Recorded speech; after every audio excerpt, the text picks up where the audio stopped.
అందరికీ నమస్తే. My name is Chintala Shailender. I'm a intermediate commerce lecturer. So ఈ వీడియోలోనైతే define MNCs and explain its features అంటే లక్షణాలు. సో ఎంఎన్సిస్ అంటే ఏంటిది? Multinational companies. మరి my dear CEC first year students, ఇది మీకు కామర్స్ టెక్స్ట్ బుక్లోని క్వశ్చన్. సో ఈ టెక్స్ట్ బుక్లో ఏ క్వశ్చన్ ఆన్సర్ చదివినా కేవలం బిజినెస్ గురించి మాత్రమే ఉంటుంది. కాబట్టి మీకు నచ్చిన ఏదో ఒక బిజినెస్ను ఇమాజినేషన్ చేసుకుంటూ ఇందులో క్వశ్చన్ ఆన్సర్స్ అయితే చదవాలి. సో అదే టాపిక్, అదే కంటెంట్లో అయితే నేను వీడియో ఎక్స్ప్లెయిన్ చేయబోతున్నాను. So first define MNC. క్వశ్చనే అర్థం కావాలండి మనకు. ఫస్ట్ ఏం చేయాలి? క్వశ్చనే అర్థం కావాలి. డిఫైన్ ఎంఎన్సిస్. మల్టీనేషనల్ కంపెనీస్ అంటే ఏంటిది? మల్టీనేషనల్ కంపెనీస్ మాకు ఎగ్జాంపుల్ మీకు విజువల్లో చూపెడుతున్నాను. ఇక్కడ గూగుల్ అనేది మల్టీనేషనల్ కంపెనీ, కోకాకోలా అనేది మల్టీనేషనల్ కంపెనీ, టాటా అనేది మల్టీనేషనల్ కంపెనీ, అమెజాన్ అనేది మల్టీనేషనల్ కంపెనీ. అంటే ఒక కంపెనీ ఒక దేశంలోనే కాకుండా యాపిల్ ఫోన్ అనేది మల్టీనేషనల్ కంపెనీ.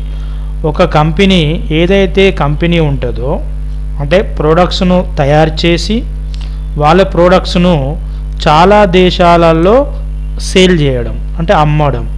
అంటే మీకు ఒక విజువల్లో చూపెడితే చూడండి. ఫర్ ఎగ్జాంపుల్ ఈ ప్రోడక్ట్స్ ఉన్నాయి. భారతదేశంలో ఆ కంపెనీ వాళ్ళు అమ్ముతారు, ఆస్ట్రేలియాలో అమ్ముతారు, తర్వాత అమెరికాలో కూడా అమ్ముతారు. అంటే ఒకే కంపెనీ రెండు లేదా అంతకంటే ఎక్కువ దేశాలలో ఎస్టాబ్లిష్ చేసినట్లయితే, రెండు లేదా అంతకంటే ఎక్కువ దేశాలలో ఎస్టాబ్లిష్ చేసినట్లయితే దాన్ని మనం ఎంఎన్సి కంపెనీ అంటాం, మల్టీనేషనల్ కంపెనీ. సో ఈ మల్టీనేషనల్ కంపెనీకి ఉండాల్సిన ఫ్యూచర్స్ ఏంటిది? మల్టీనేషనల్ కంపెనీకి ఉండాల్సిన ఫ్యూచర్ అంటే లక్షణాలు ఏంటి? ఫర్ ఎగ్జాంపుల్ మీరు స్టూడెంట్స్కి ఏమేమి ఫ్యూచర్లు ఉండాలి? స్టూడెంట్కి ఏమేమి లక్షణాలు ఉండాలి? ఉదయాన్నే లేవడం, స్నానం చేసుకోవడం, టిఫిన్ చేయడం, తినడం, బుక్స్ బ్యాగులో పెట్టుకోవడం, కాలేజీకి రావడం, లెక్చరర్స్ చెప్పింది కేర్ఫుల్గా వినడం, హోంవర్క్ చేయడం, ఎగ్జామ్స్ రాయడం, లెక్చరర్స్ పట్ల గౌరవంగా ఉండడం, లెక్చరర్స్ కానీ టీచర్స్ కానీ మీకు కనపడిన వెంటనే ఒక రెండు చేతులు జోడించి నమస్కారం చేయడం. ఇవన్నీ ఒక విద్యార్థికి ఉండాల్సిన లక్షణాలు. అట్లనే మనుషులకు ఏ విధంగా అయితే లక్షణాలు ఉంటాయో ఈ ఎంఎన్సి కంపెనీకి కూడా అదే విధంగా లక్షణాలు ఉంటాయండి. సో దాంట్లో ఉండాల్సిన ఫస్ట్ లక్షణం ఏంటిదంటే లార్జ్ సైజ్ ఉండాలి. Large size. A multinational company is generally big in size. So company అనేది రెండు లేదా అంతకంటే ఎక్కువ దేశాలలో ఎస్టాబ్లిష్ అయి ఉండాలి. ఓకేనా? అంటే ఓపెనింగ్ అయి ఉండాలి. Some of the multinational companies own and control assets worth of billions of dollars. అంటే ఈ యొక్క కంపెనీల యొక్క పెట్టుబడి ఏదైతే ఉంటుందో, క్యాపిటల్ ఏదైతే ఉంటుందో కొన్ని బిలియన్ డాలర్స్ అంటే కొన్ని లక్షల రూపాయలతోని ఇదైతే ఎస్టాబ్లిష్ అవుతుంది. మీకు విజువల్లో కొన్ని అయితే చూపెడతాను, మీరు విజువల్లో చూడండి. కొన్ని ప్రోడక్ట్స్ ఇక్కడ కంపెనీస్ అయితే ఉన్నాయి. ఇక్కడ కంపెనీస్ కోకాకోలా కంపెనీ కానీ కొన్ని లక్షల, కొన్ని మిలియన్ డాలర్స్, కొన్ని రూపాయలతోని ఏర్పాటైన ఎంఎన్సి కంపెనీ. సో రెండవది ఇంటర్నేషనల్ ఆపరేషన్స్ ఉండాలండి. ఇంటర్నేషనల్ ఆపరేషన్స్ అంటే ఒక మల్టీనేషనల్ కంపెనీ ఏదైతే ఉంటాయో తన వ్యాపార వ్యవహారాలను ఇంటర్నేషనల్ రెండు లేదా మూడు లేదా అంతకంటే ఎక్కువ దేశాల మధ్యలో బిజినెస్ ట్రాన్సాక్షన్లు అనేది జరగాలి. అంటే ఒక దేశం నుంచి సరుకులు కొనడం, ఆ కొన్న వస్తువులను వివిధ దేశాలలో సేల్ చేయడం. ఇంతకుముందు నేను విజువల్లో చూపెట్టినట్టు ఇవన్నీ ప్రోడక్ట్స్ ఉన్నాయి కదా, ఇండియాలో అమ్మడం, తర్వాత ఆస్ట్రేలియా, అమెరికా ఇంకా ఎన్నో దేశాలలో ఒకే కంపెనీ తన యొక్క బిజినెస్ వ్యవహారాలను ఆపరేషన్స్ను ఇంటర్నేషనల్ ఆపరేషన్స్ ఉండాలి. A multinational corporation carries on business in more than one country అంటే రెండు లేదా అంతకంటే ఎక్కువ దేశాల మధ్య ఉండాలి.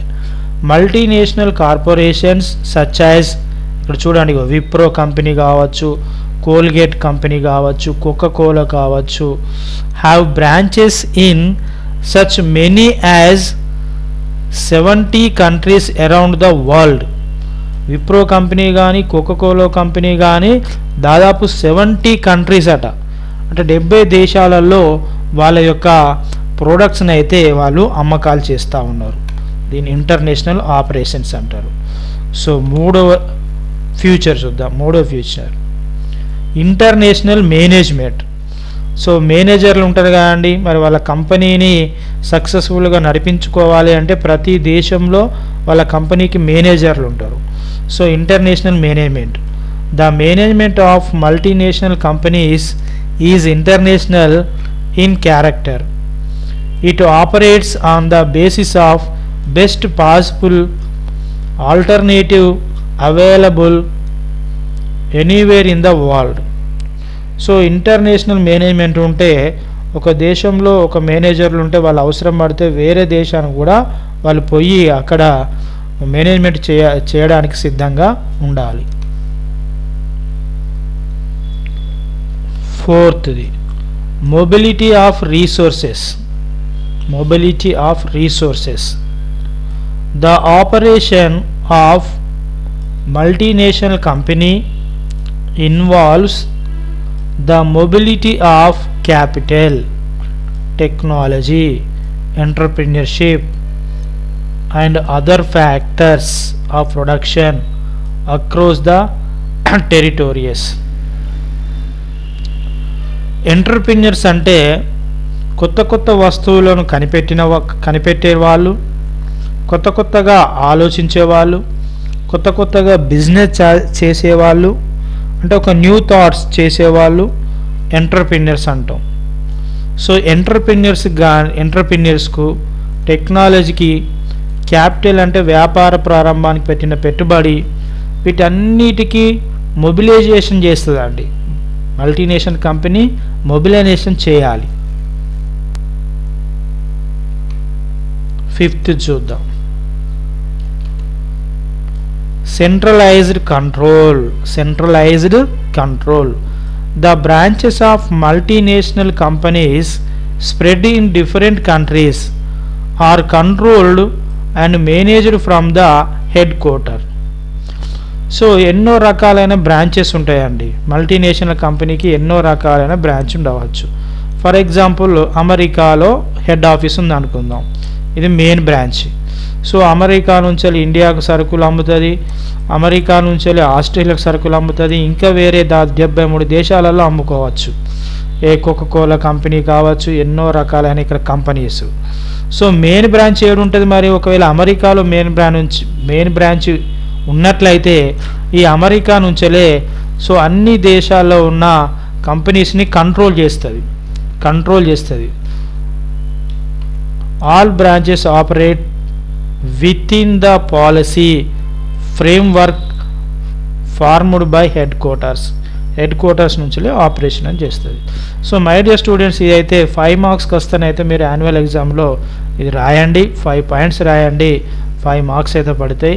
ఈ వీడియో కనుక నచ్చినట్లయితే మీ ఫ్రెండ్స్కి అయితే షేర్ చేయండి, ఒక లైక్ అయితే చేయండి. మరిన్ని వీడియోస్ కోసం అయితే మన ఛానల్ని అయితే సబ్స్క్రైబ్ చేసుకోండి. థ్యాంక్ యూ, ధన్యవాదాలు. జై హింద్.